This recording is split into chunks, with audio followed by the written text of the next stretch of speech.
Hey everybody, this is Knives Monroe. I actually want to explain myself. I believe Batman v Superman Dawn of Justice is an undisputed masterpiece. Most people have bought into Marvel and Disney's way of making these types of movies, which are easily digestible. They're not really controversial. They're not provocative. They're simple, fun-going, charming films. Zack Snyder doesn't want to do anything like that. DC and Warner Brothers doesn't want to do anything like that.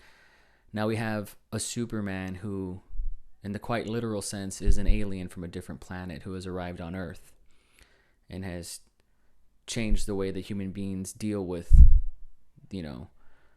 life in this realm in the universe that Zack Snyder has created. And an alien is taken very seriously in this film. You're the answer, son. You're the answer to "Are we alone in the universe?" Jonathan Kent, Kevin Costner says in Man of Steel. And that's a provocative subject, as is. You basically have to say that maybe God doesn't exist and God isn't real in this universe.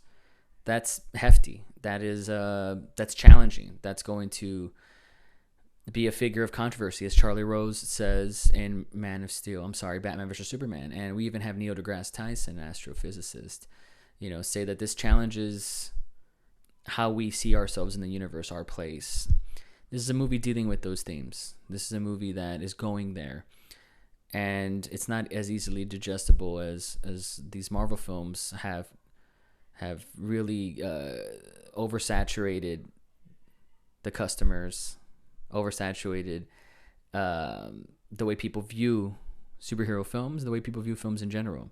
It's cotton candy, and Batman v Superman definitely wasn't cotton candy. It was more broccoli. It was more vegetables. And here's the thing: vegetables are good for you. They might take some work putting them into your body, but there's some nutrients there, and I definitely believe Batman v Superman has nutrients that is good for an audience or customer's experience. I call them customers because they're just throwing money at these movies, multi-billion-dollar movies. They're customers, very opinionated, and everybody was so eager to jump on board hating Batman versus Superman, and I thought it was a bit excessive, but there really is, mastery going on here and artistry going on here that is being overlooked. I think everybody agrees hands down that Zack Snyder is a visual director, but I thought Chris Terrio helmed a really great genre script for this movie. People will say that this wasn't a Superman movie. Who the fuck is Superman? I don't know this guy. Well, he's an alien, and Zack Snyder is a literal director. He's an alien. He's not a super charming man like Christopher Reeve was. Now, I know they booked Christopher Reeve as an alien in the original Donner films, but he was very human in those films, and people liked that. To have Henry Cavill play an alien is saying that God doesn't really exist in this universe, right? That's what it's kind of saying in a way. Even though Clark Kent might believe in a higher power, even if he is the higher power. This movie was going to be controversial. People were going to turn their backs on Superman. I love, spoiler alert, what Superman had to do at the end of the day to earn Bruce Wayne and Batman's respect. He basically had to die for mankind. And people will say Batman isn't Batman in this movie. He's a murderer. He kills. Well, guess what? Batman's arc is, out of Superman's death, he sees the goodness in men again. He believes in the goodness of men, which is way different than the vengeful vigilante that we knew in the Batman that we saw. And I thought that was a really good arc to see Batman become Batman again. The Batman that we know and love, the one that doesn't kill, that doesn't brand people with that Bat logo, which is very violent. He could have easily done that to Lex Luthor at the end of that film, but he grew. He had an arc, and he said, "You know what? You're not worth it. I'm not going to do that to you." Who taught him that? Again, who resurrected that in Bruce Wayne? Superman did that, and I think he kind of, Superman's arc kind of came full circle too.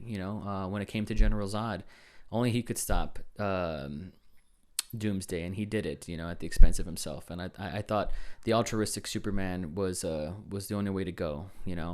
It was his burden. He started this. Only he could finish it, and he earned Batman's respect in the process. I could go on how I thought it was a clever film. I could go on how I admired how an hour and a half of this film was built on Lex Luthor conning Batman to weaponize kryptonite to kill Superman. I could go on about how I loved that. I can go on about the genre script. I can go on about how I loved the Batman and Superman fight, which is what sold us those tickets in the first place.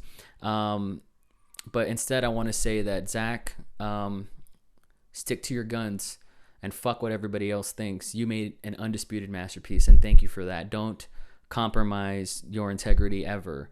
I think Suicide Squad's going to be just as gnarly. I think Wonder Woman and the Justice League movies are going to be just as gnarly. Keep doing what you're doing. I love the Snyderverse. You're doing something different. It's challenging, provocative, and thought-provoking, contrary to what everybody says. It may take the familiar characters, the most popular two characters in the history of mankind, Batman and Superman, and it might subvert expectations and do something different with them, and I say that's fine. It's 2016. It's not 1938 anymore, and I'm glad you're doing that. You made a movie that's relative, and I appreciate that, Zach. Thank you very much for what you did. I was a big fan of the movie, big fan of Man of Steel. You made an undisputed masterpiece. I loved what you did. If you guys have any questions and you want to talk about this can be an ongoing conversation. Leave comments in the crotch bar below. And thanks for watching.